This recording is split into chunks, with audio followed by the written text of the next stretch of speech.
Was erwartet euch in diesem Video? Wir zeigen euch eines unserer fertiggestellten Kundenprojekte und anhand dieses Projekts lernt ihr, wie ihr Schritt für Schritt euer eigenes Interior Design Konzept erstellen könnt.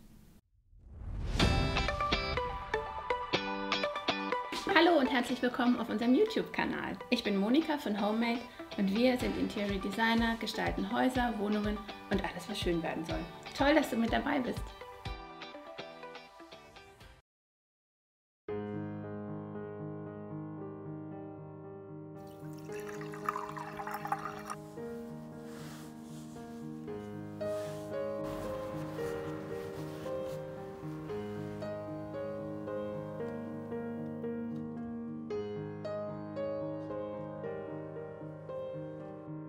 Heute lernst du, ein Interior Design Konzept von A bis Z zu erstellen.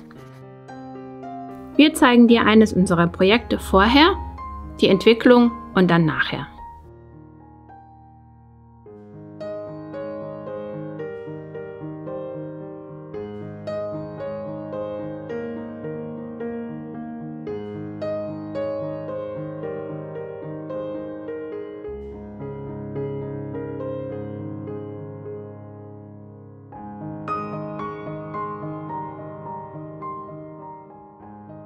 Wir starten mit der Raumanalyse. Wir schauen uns an, wo die Möbel stehen, wie der Raum wirkt, wie die Beleuchtung ist und was wir ändern wollen. Die Einrichtung ist primär an den Wänden angeordnet. Dadurch ist eine große freie Fläche im Raum entstanden. Die Einrichtung benötigt Ordnung und Stauraum. Die Möbel haben keinen wirklichen Zusammenhang, sind sehr unterschiedlich in Materialien, Formen und Dimensionen. Teilweise wirkt der Raum sehr dunkel und ungemütlich. Die Küche ist chaotisch, wenig Stauraum und auch sehr dunkel, aber der Blick in den Garten ist unser Highlight. Ziel für unser Design ist es, der Raum soll heller werden, wir brauchen mehr Platz für Ordnung, wir wollen uns in diesem Raum wohlfühlen und wir wollen auch einen tollen Stil entwickeln.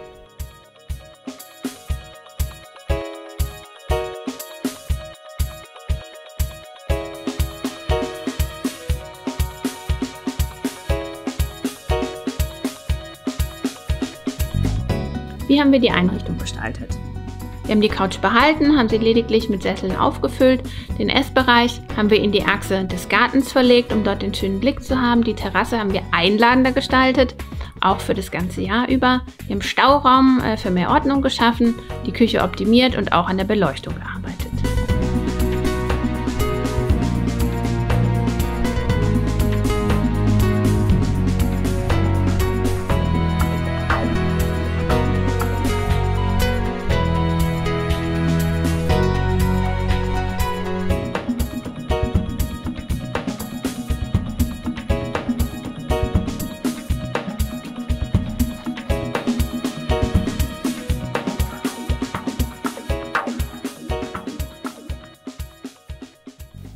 Beim Materialkonzept sind wir wie folgt gestartet. Ausgangssituation war der bestehende Eichenparkett, der sollte behalten werden. Wir haben in der Küche diese dunklen Fronten, da werden wir auch Teile davon behalten und von dieser Basis sind wir eben abgesprungen. Ziel war es, dass es zeitlos, dass es hell, elegant, aber trotzdem außergewöhnlich wird und es soll trotzdem ruhig, aber sehr, sehr elegant wirken. Das bringt mich auf die Idee, das Ganze in einem neutralen Ton zu halten. Das heißt, wir sind in so einer Art grau-beige-gräsch Wandfarbe geendet. Dazu haben wir die passende Tapete ausgewählt. Boden ist wie gesagt gleich geblieben, aber um dort einfach einen Kontrast zwischen Wand und Boden zu schaffen, haben wir mit weißen Sockelleisten gearbeitet, die so ein wunderschönes Relief haben. Die haben wir außenrum einmal anbringen lassen. Des Weiteren habe ich darauf geachtet, dass alle Einbaumöbel in diesem neutralen Ton gehalten werden, dass wir nichts Abgefahrenes machen, dass wir keine wilden Farben, keine zu dunklen Farben haben, an denen wir uns absehen können. Also ganz wichtig für das Konzept, wenn es langlebig sein soll, guckt, dass die Dinge, die ihr lang behalten wolltet, in neutralen Tönen sind.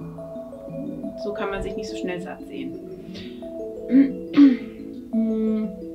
Dann im Kontrast zu diesen ganz vielen hellen beige-gräschi-Tönen krasser Kontrast in Schwarz über Textilien und über Holz, aber auch nochmal so eine Art Ockerton haben wir mit einfließen lassen. Genau.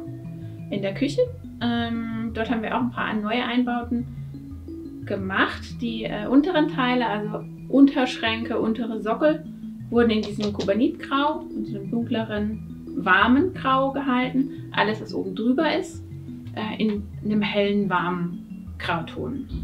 Die Küche ist sehr dunkel.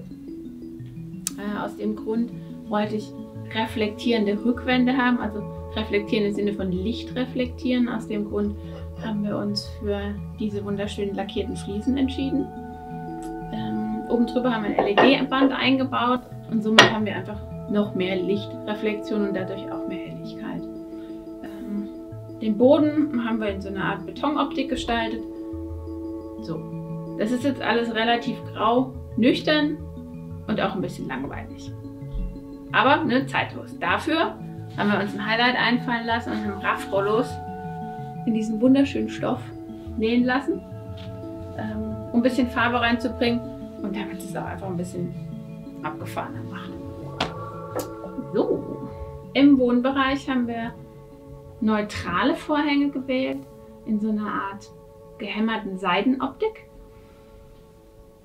mit einem Besatz aus schwarzem, etwas gröberem Stoff. Dazu gibt es ein paar Raffhalter, um eben diesen Parkett etwas zu überdecken, der teilweise auch schon Flecken hatte, haben wir einen schönen großen Teppich gewählt mit wunderbaren Fransen.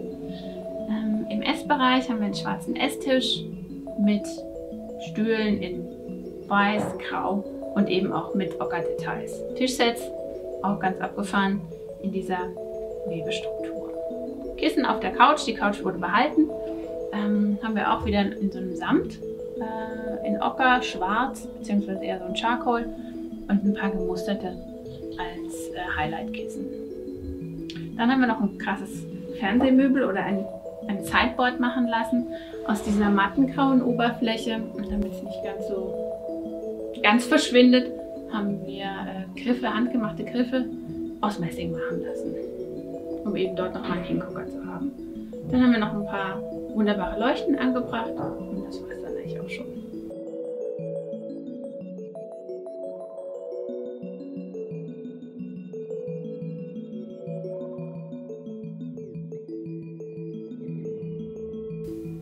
Der letzte Schritt im Einrichtungskonzept ist die Auswahl von den Möbeln. Ganz wichtig ist der letzte Schritt, nicht der erste Schritt.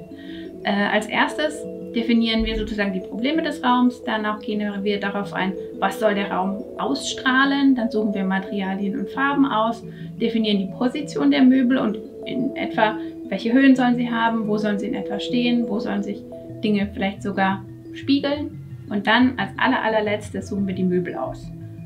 Natürlich auch Leuchten und dann die Deko. Wie geht das? Wir haben einen Haufen von Herstellern und suchen uns sozusagen das, was wir uns als Ziel gesetzt haben, aus. Das heißt, welche Höhe soll in etwa der Stuhl haben, wie soll er ungefähr vom Stil her sein und nachdem wir ja schon wissen, welche Materialien wir beziehen wollen, jetzt bei dem Beispiel Polsterstuhl, fällt uns das dann auch relativ leicht.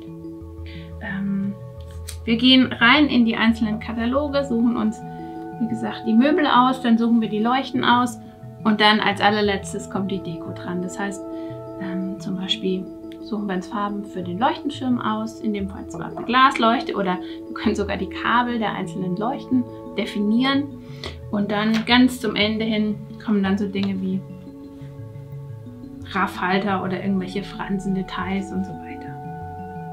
Also, ganz wichtig, was nehmen wir mit? Möbel aussuchen als letztes und nicht als erstes.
Das nehmen wir von heute mit. Ihr habt gelernt, wie man ein Interior Design Projekt strukturiert. Wir sind gestartet mit der Raumanalyse, haben danach den Look and Feel bestimmt, haben eingerichtet, haben sozusagen geguckt, wo sollen denn die wirklichen Möbel hin.